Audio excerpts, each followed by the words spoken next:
નમસ્કાર, સીએનબીસી બજાર પર આપનું સ્વાગત છે અને આપ જોઈ રહ્યા છો આઉટલુક 2026 પ્રોપર્ટી ગુરુ. તો આપણે સૌ 2025ના અંતિમ દિવસોમાં છે અને 2026નું આપણે આગમન કરવાના છે. ત્યારે 2025નું વર્ષ રિયલ એસ્ટેટ માટે કેવું રહ્યું, પ્રોપર્ટી માર્કેટ માટે કેવું રહ્યું અને 2026 પાસેથી રિયલ એસ્ટેટની કઈ આશા અપેક્ષા છે તે અંગેની આજે આપણે ચર્ચા કરવાના છે. અને આ ચર્ચામાં આપણી સાથે જોડાયા છે ક્રેડાઈ નેશનલના પ્રેસિડેન્ટ અને ગણેશ હાઉસિંગના એમડી અને સીઈઓ શેખર પટેલ. શેખરજી, સ્વાગત છે આપનું સીએનબીસી બજાર પર. અને જે રીતે આપણે વાત કરી, હવે આપણે 2026ને વેલકમ કરવાના છે, 2025ને વિદાય આપવાના છે. ત્યારે 2025ની પહેલાં સમીક્ષા કરી લઈએ કે આ વર્ષ કેવું રહ્યું. ઘણા બધા ચેન્જીસ રિયલ એસ્ટેટને લઈને આ વર્ષ દરમિયાન આવતા દેખાયા. ખાસ એક મોટો બદલાવ એ પણ રહ્યો કે ક્રેડાઈ નેશનલની કમાન, નેતૃત્વની કમાન છે જે આ વર્ષથી આપે સંભાળી છે. તો એઝ અ ક્રેડાઈ નેશનલના પ્રેસિડેન્ટ, રિયલ એસ્ટેટ માટે 2025ના વર્ષને મૂલવવું હોય તો આપ આ વર્ષને કઈ રીતે જોઈ રહ્યા છો? થેન્ક યુ ઝરણાબેન. પહેલા તો મને સીએનબીસી બજારમાં બોલાવવા માટે. આખું વર્ષ રિયલ એસ્ટેટ માટે, એટલે ખાસ કરીને ગવર્મેન્ટનું ફોકસ છે કે consumption lead India, consumption lead economy બને. એના માટે એ લોકો એક વર્ષ, આખું વર્ષ એવા પ્રયત્ન કર્યા જ છે. પહેલા આરબીઆઈના રેટ કટ આવ્યા, 0.25, 0.25, 3 વખત આરબીઆઈના રેટ કટ આવ્યા. બજેટમાં ફાઇનાન્સ મિનિસ્ટરે નાના અને મિડલ ક્લાસ અને અપર મિડલ ક્લાસ માટે 13.5 લાખ રૂપિયા સુધીની ઇન્કમ હોય તો ટેક્સ ફ્રી કરી, એનાથી કન્ઝ્યુમરના હાથમાં પૈસાની બચત થઈ. એ સિવાય એક જીએસટી નો મોટો રેટ કટ બધા જ પ્રોડક્ટ્સમાં આવ્યો. એના કારણે બી કન્ઝ્યુમરના હાથમાં બચત થઈ. હવે જ્યારે કન્ઝ્યુમરના હાથમાં બચત થાય છે ત્યારે એનો બાઇંગ પાવર વધે છે, અને એ બાઇંગ પાવર અલગ અલગ જગ્યાએ યુઝ કરતા હોય છે. પણ તમે જેમ જાણો છો એમ રિયલ એસ્ટેટ એક એવું સેક્ટર છે, અને ખાસ કરીને હાઉસિંગ, કે મોટાભાગના લોકો પોતાનું ઇન્વેસ્ટમેન્ટ ઘરમાં કરવા ઈચ્છતા હોય છે અને સારું ઘર ઈચ્છતા હોય છે. એટલે આ બધા કારણોસર 2025નું વર્ષ રિયલ એસ્ટેટ માટે ખૂબ જ સારું થયું છે, અને અમને આશા છે કે આવતા 5 વર્ષ રિયલ એસ્ટેટ માટે ખૂબ જ સારા હશે. જી, તો આ વર્ષ તો અહીંયા આગળથી રિયલ એસ્ટેટ માટે ઘણું સારું રહેતું જોવા મળ્યું છે. પણ આપણે જે રીતે જોઈએ, વર્ષના અંતે ખૂબ મોટા અને સારા સમાચાર આપણને મળતા દેખાયા ભારત માટે, ખાસ કરીને અમદાવાદ માટે. કે અમદાવાદ જે છે, કોમનવેલ્થ ગેમ્સનું આયોજન જે છે એ અમદાવાદમાં થશે. અમદાવાદ એને હોસ્ટ કરશે. તો અમદાવાદ અને ગુજરાત માટે આ કેટલી મોટી અચીવમેન્ટ, કઈ રીતે આપ આ અચીવમેન્ટને જોઈ રહ્યા છો? કોમનવેલ્થ ગેમ ભારતમાં આવી રહી છે અને અમદાવાદમાં થઈ રહી છે, એ મોટા ન્યૂઝ મારા હિસાબે તો ભારત દેશ માટે છે. આખા દેશ માટે એક બહુ મોટા ન્યૂઝ છે. અમદાવાદમાં હોસ્ટ થઈ રહ્યું છે એટલે અમદાવાદને થોડો વધારે બેનિફિટ થશે. પણ મારા હિસાબે આના કારણે આખા ઇન્ડિયામાં એક સ્પોર્ટ્સ કલ્ચર ડેવલપ થશે 2030 સુધીમાં. લોકોને એક સ્પોર્ટ્સ માટે નો એક ઉત્સાહ વધશે, અને આખા ઇન્ડિયાથી લોકોને અમદાવાદ અને ગુજરાત ફોકસ જે આ કોમનવેલ્થ થઈ રહ્યું છે, તો એક પહેલા તો ભારતની જીત છે, પછી ગુજરાતની જીત છે, અને પછી અમદાવાદની જીત છે. એટલે અમદાવાદને 100% આનાથી ઘણો બેનિફિટ થશે. આવતા 5 વર્ષની અંદર અમદાવાદની અંદર ગવર્મેન્ટ બી 40 થી 50 હજાર કરોડનું અલગ અલગ ઇન્ફ્રાસ્ટ્રક્ચર પ્રોજેક્ટ્સમાં ઇન્વેસ્ટમેન્ટ કરશે. ખાસું અમદાવાદનું ઇન્ફ્રાસ્ટ્રક્ચર સારું થશે, અને એના કારણે ભારતની અલગ અલગ કંપનીઓ, લોકો અમદાવાદ તરફ એટ્રેક્ટ થશે, અને અમદાવાદ રિયલ એસ્ટેટ માટે તો આવતા 5 વર્ષ ખૂબ જ સારા જશે. ઓકે, તો અમદાવાદના રિયલ એસ્ટેટને માટે આવનારા 5 વર્ષ જે છે એ ઘણા સારા રહી શકે છે. એક આટલી મોટી ઇવેન્ટનું આપણે અહીં આગળથી આયોજન કરવા જઈ રહ્યા છે. અમદાવાદ શહેરની અંદર આયોજન થવાનું છે. હવે શેખર સાહેબ, એ પણ જાણવું હતું કે આપણે જે રીતે અહીં આગળથી વાત કરી, અમદાવાદનું નામ જે છે એ વિશ્વના ફલક પર ચર્ચાવાનું છે. પણ અમદાવાદ શહેરમાં આટલી મોટી ઇન્ટરનેશનલ ઇવેન્ટનું જ્યારે આયોજન થઈ રહ્યું છે, એના પછી ઓલિમ્પિકના આયોજન માટે પણ ભારત તૈયારી કરી રહ્યું છે. ત્યારે કોમનવેલ્થની જો પહેલાં વાત કરીએ તો 5 વર્ષ જેવો સમય બાકી છે. તો આટલો સમય આટલી બધી તૈયારીઓ માટે પૂરતો છે કે અમદાવાદ ઓલરેડી આ માટે તૈયાર છે કે આ સમયમાં આ જે તૈયારીઓ કરવાની છે એક ચેલેન્જ છે? કઈ રીતની સ્થિતિ આપને લાગી રહી છે? મને જ્યાં સુધી ખબર છે ત્યાં સુધી ભારત સરકારે કોમનવેલ્થ ગેમ્સ અને ઓલિમ્પિક 2036 માટે છેલ્લા 3 વર્ષથી તૈયારીઓ ચાલુ કરી દીધી છે. અમદાવાદમાં ખાસી બધી તૈયારીઓ થઈ ગઈ છે. ત્યાં પ્રોજેક્ટ કરવાનો છે, એનું માસ્ટર પ્લાનિંગ શું છે, શું ઇન્ફ્રાસ્ટ્રક્ચરની જરૂર પડશે, એ બધું જ ગવર્મેન્ટે ગ્રાઉન્ડ વર્ક તૈયાર કરી લીધું છે. અને એ બધું ગ્રાઉન્ડ વર્ક તૈયાર હોય, એનું પ્રેઝન્ટેશન થયું હોય કોમનવેલ્થ ગેમ્સની કમિટીમાં, ઓલિમ્પિકની કમિટીમાં, ત્યારે જ કોમનવેલ્થ ગેમ્સ અપ્રૂવ થાય. અને બીજું, ઓલિમ્પિકની કમિટીમાં પણ આપણે આપણું ઓલિમ્પિકમાં દાવેદારી નોંધાવી દીધી છે ભારત સરકારે, અને એમાં અમદાવાદ હોસ્ટ કરવાનું છે. એટલે એ બધું જ્યારે આપણે ઇન્ટરનેશનલ લેવલે કરતા હોય એટલે પેલો રોડ મેપ છે, રોડ મેપ તો ગવર્મેન્ટે ક્યારનો તૈયાર કરી દીધો છે. અને એના ઉપર ઘણી બધી જગ્યાએ માસ્ટર પ્લાનિંગ બી થઈ ગયા છે. ક્યાં કઈ ટાઈપનું સ્પોર્ટ્સ ઇન્ફ્રાસ્ટ્રક્ચર આવશે, રોડ ઇન્ફ્રાસ્ટ્રક્ચર આવશે, મેટ્રો કનેક્ટિવિટી આવશે, અમદાવાદ અને ઇન્ડિયાના બીજા શહેરો સાથે ફાસ્ટ ટ્રેક રેલવેથી કઈ રીતે કનેક્ટ કરવું, અમદાવાદ બોમ્બે બુલેટ ટ્રેન ચાલુ થશે. એટલે ઘણા બધા આની સાથે જોડાયેલા ઘણા બધા ઇન્ફ્રાસ્ટ્રક્ચર પ્રોજેક્ટ્સ હોય છે જે આખા ભારતમાં થવાના છે. એ બધી તૈયારી ભારત સરકાર છેલ્લા 3 વર્ષથી કરી રહી છે. અને આપણે 2030નું કોમનવેલ્થ ગેમ્સનું આયોજન કરવા માટે સંપૂર્ણપણે અત્યારે તૈયાર છે.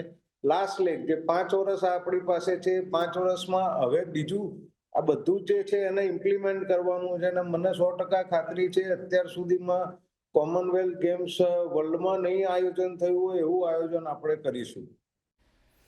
ઓકે, તો વર્લ્ડમાં નહીં થયું હોય એટલું સારું આયોજન આપણે અમદાવાદની અંદર થઈ શકે છે. 3 વર્ષથી તૈયારીઓ અહીંયા આગળથી ઓલરેડી થઈ રહી છે અને આગળ પણ લાસ્ટ લેગની તૈયારીઓ જે છે આ 5 વર્ષ દરમિયાન આપણે કરવાના છે. તો આની આપણે અહીંયા આગળથી ખાસ વાત કરી રહ્યા છે. પણ શેખરજી, 5 વર્ષની આપણે વાત કરી કે આ ગેમ્સ જે આવવાની છે એનાથી એક રિયલ એસ્ટેટને માટે તો સારું રહેશે જ, પણ એ પણ સમજવું હતું કે અમદાવાદને કેન્દ્ર સરકાર સ્પોર્ટ્સ હબ તરીકે પ્રોજેક્ટ કરી રહી છે. કોમનવેલ્થ ગેમ્સ, એના પાછળ ઓલિમ્પિકની પણ આપણે વાત કરી કે અમદાવાદ હોસ્ટ કરવા જઈ રહ્યું છે. તો આનું શું રીઝન છે કે અમદાવાદને એક સ્પોર્ટ્સ હબ તરીકે પ્રોજેક્ટ કરવામાં આવી રહ્યું છે? તો અમદાવાદમાં ખાસું એવું સ્પોર્ટ્સ કલ્ચર લોકોમાં છેલ્લા 10 વર્ષમાં સ્પોર્ટ્સ પ્રત્યેની જાગૃતિ આવી છે. ખાસું એવું સ્પોર્ટ્સ કલ્ચર છે. અને ઘણું બધું ઇન્ફ્રાસ્ટ્રક્ચર અમદાવાદમાં ડેવલપ થઈ શકે એમ છે. અહીંયા જગ્યા પણ અવેલેબલ છે. એટલે પહેલા તો કઈ બી આટલું મોટું આયોજન કરવું હોય તો જગ્યાની જરૂરિયાત પડતી હોય છે, ઇન્ફ્રાસ્ટ્રક્ચરની જરૂરિયાત પડતી હોય છે. અમદાવાદમાં ગુજરાતમાં પહેલાથી ટીપી એક્ટ હતો. એના કારણે અમદાવાદનું રોડ નેટવર્ક, એનું ઇન્ફ્રાસ્ટ્રક્ચર, એનું પબ્લિક ટ્રાન્સપોર્ટ બહુ સારી રીતે બીજા શહેરોની કમ્પેરિઝનમાં ઘણી સારી રીતે ડેવલપ થયેલું છે. એટલે એક અમદાવાદ શહેર ઉપર ભારતમાંથી કયું શહેર સિલેક્ટ કરવું, તો એમાં અમદાવાદ ઉપર એક મોટું કારણ આ છે કે અમદાવાદનું ઇન્ફ્રાસ્ટ્રક્ચર બહુ સારું છે, અહીંયાના લોકો પોઝિટિવ છે અને સ્પોર્ટ્સ પ્રત્યેનો એમનો લગાવ છે. એટલા માટે અમદાવાદ શહેર સિલેક્ટ થયું છે બીજા શહેરોની કમ્પેરિઝનમાં. અને અમદાવાદના લોકો આવતા 5 વર્ષમાં મને લાગે છે કે અહીંયા સ્પોર્ટ્સ કલ્ચર વધારે સારી રીતે ડેવલપ થશે. આજે બી અમદાવાદમાં તમે કોઈ પણ રોડ પર ફરો તો તમને ત્યાં આગળ અલગ અલગ સ્પોર્ટ્સના એરેનાસ જોવા મળશે. અને જે યંગસ્ટર્સ છે, અમદાવાદનું જે ઝેન્ઝી છે, અત્યારે બધા જ 6 વાગ્યા પછી સ્પોર્ટ્સ રમતા હોય છે. એક એવો મારો અભિપ્રાય છે અને આપ ચેક પણ કરી શકો એમ છે. પણ શેખરજી, આગળ આપણે જો ચર્ચા કરવી હોય, સેગમેન્ટ વાઇઝ ગ્રોથની આપણે અહીં આગળથી વાત કરવી હોય, તો આ કોમનવેલ્થના સંદર્ભથી પણ અને આમ જનરલી પણ આપણે આ વર્ષની જો વાત કરી લઈએ તો કયા સેક્ટરનો ગ્રોથ સારો થયો, આવતા વર્ષે કયા સેક્ટરની અંદર સારો ગ્રોથ દેખાઈ શકે? આ કોમનવેલ્થના સંદર્ભથી જોઈએ તો હોસ્પિટાલિટીના ગ્રોથની સારી સંભાવના, કારણ કે મોટી ઇવેન્ટ, હવે અમદાવાદમાં સારી હોટલો છે, પણ આટલી મોટી ઇવેન્ટ થશે તો હજી વધારે હોટલોની જરૂર પડી શકે અને એને બનાવવાની જરૂર પડી શકે. કઈ રીતે આપ જોઈ રહ્યા છો? એટલે ભૂતકાળમાં જ્યાં કોમનવેલ્થ ગેમનું આયોજન થયું છે, જ્યાં ઓલિમ્પિકનું આયોજન થયું છે, એ બધા શહેરોનો આપણે એક સર્વે કરેલો છે અમદાવાદે, જ્યારે આપણે આ હોસ્ટ કરવાની હોય આટલી મોટી ઇવેન્ટ, અને એ શહેરોમાં એ ગેમ આવે એના 5 વર્ષ પહેલા શું ઇમ્પેક્ટ હોય છે, ત્યારે શું ઇમ્પેક્ટ હોય છે અને એ પછી શું ઇમ્પેક્ટ હોય છે. એ ઇમ્પેક્ટના બેસિસ ઉપર બધું ઇન્ફ્રાસ્ટ્રક્ચર નક્કી થતું હોય છે.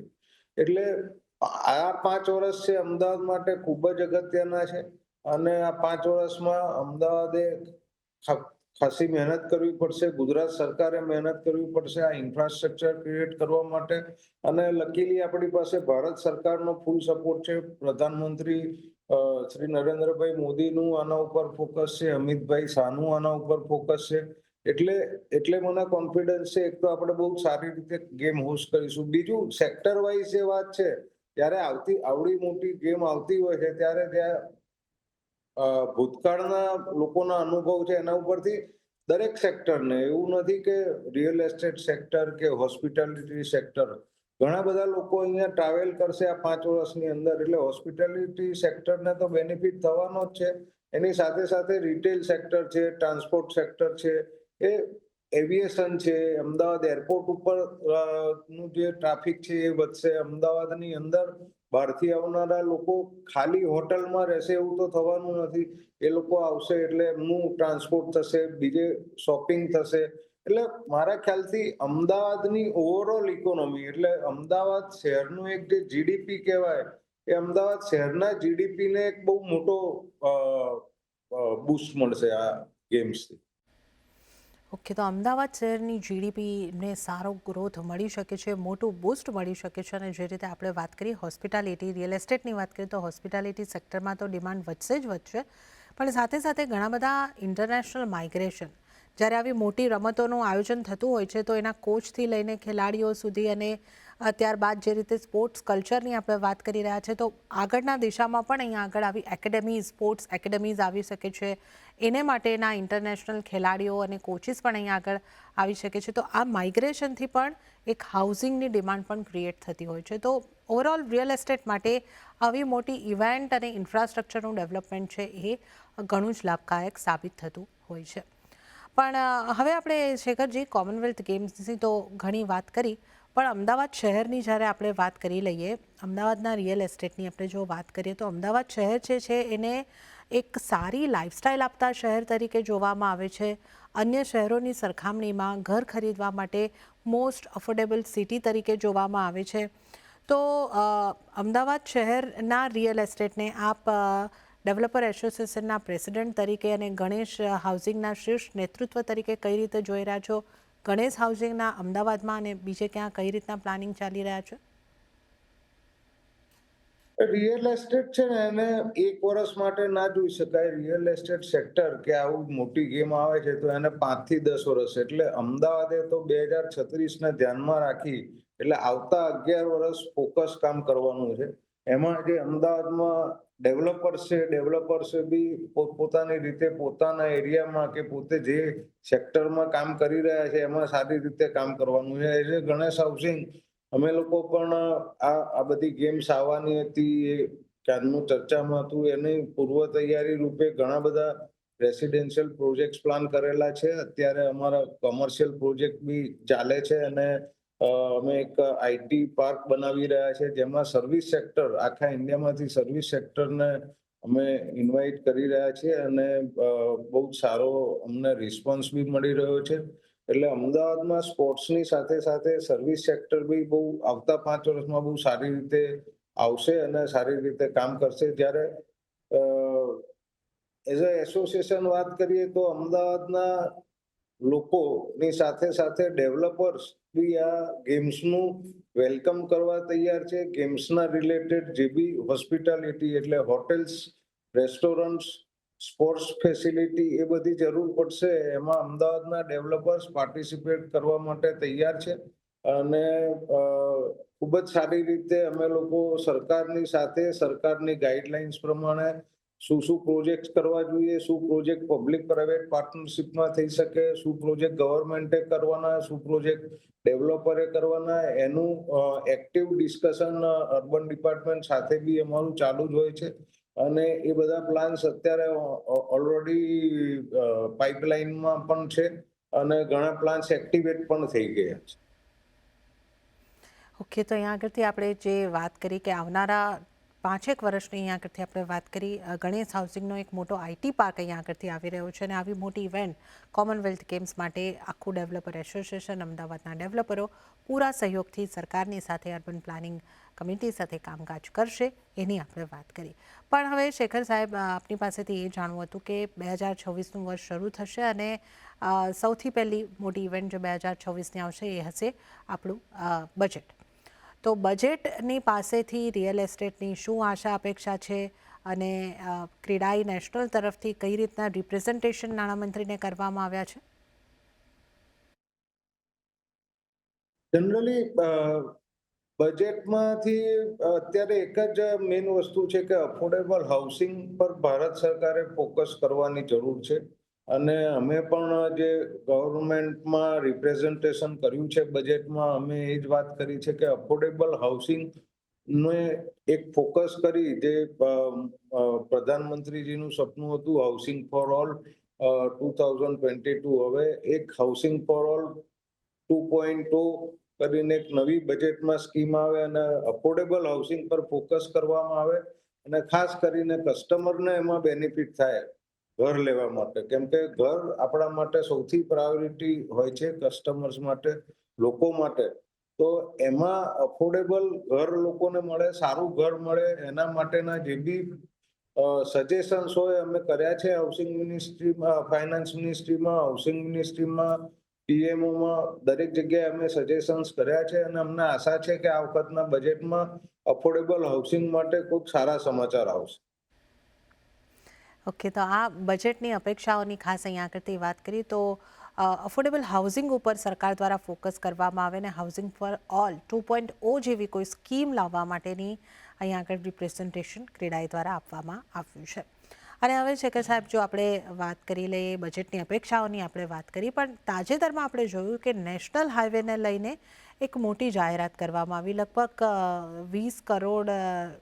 20 લાખ કરોડનું એક મોટું ફંડ આપવાની વાત અહીંયા આગળથી કરવામાં આવી.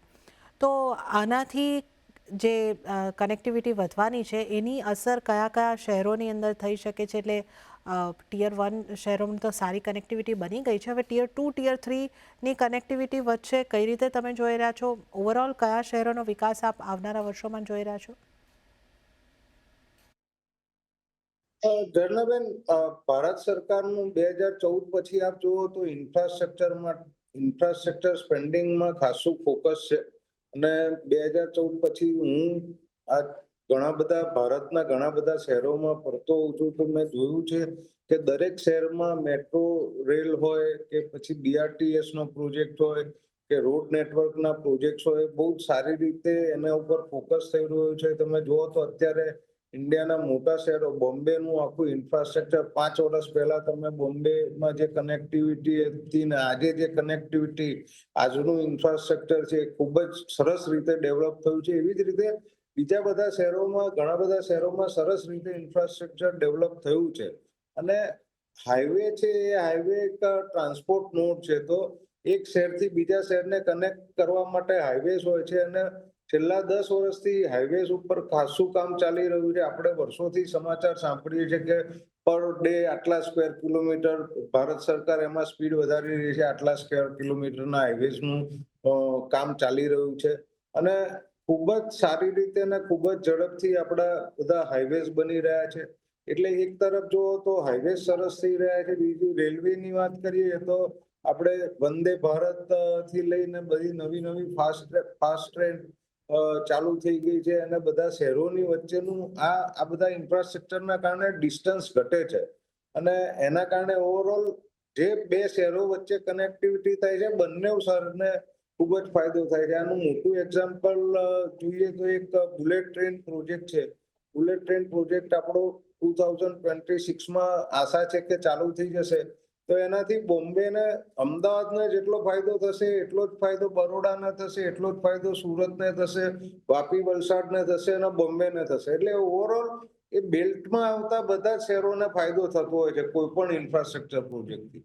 એટલે જે આપણે હાઈવેના ટેન્ડરની વાત કરી કે હાઈવેના 20,000 કરોડ, આ તો ઓનગોઈંગ પ્રોસેસ છે, ચાલુ જ છે. અને એના કારણે અમદાવાદ નહીં, ગુજરાત નહીં, પણ આખા ઇન્ડિયાના નાના મોટા ટિયર 2, ટિયર 1, ટિયર 3 સિટી બધાને બેનિફિટ થઈ રહ્યો છે. અને સૌથી વધારે બેનિફિટ ટિયર 2, ટિયર 3 સિટી, કેમ કે ત્યાં કનેક્ટિવિટી ઓછી હતી અને હવે કનેક્ટિવિટી થઈ રહી છે, એટલે એ લોકોને સૌથી વધારે બેનિફિટ થશે. ઓકે, તો કનેક્ટિવિટી વધવાનો મોટો લાભ ટિયર 2, ટિયર 3 સિટીઝને અહીં આગળથી ચોક્કસપણે મળતો દેખાઈ શકે છે. અને ત્યારે જ શેખરજી, આપનો ખૂબ ખૂબ આભાર. આપ અમારી સાથે જોડાયા અને આ ખાસ એપિસોડમાં આપે અમારી સાથે ચર્ચા કરી. આપનો ખૂબ ખૂબ આભાર. તો આપણે 2025માં જે મોટા મોટા રિયલ એસ્ટેટને બૂસ્ટ આપનારા પરિબળો છે એની ખાસ ચર્ચા કરી અને 2026 અને આવનારા વર્ષો પાસેથી આપણે ઘણી સારા પરફોર્મન્સની આશા રાખી રહ્યા છે. ત્યારે પ્રોપર્ટી ગુરુના આ આઉટલુક 2026 આ એપિસોડની અંદર હાલ પૂરતું આટલું જ. હાલ મને આપશો રજા, પરંતુ આપ જોતા રહો CNBC બજાર. નમસ્કાર.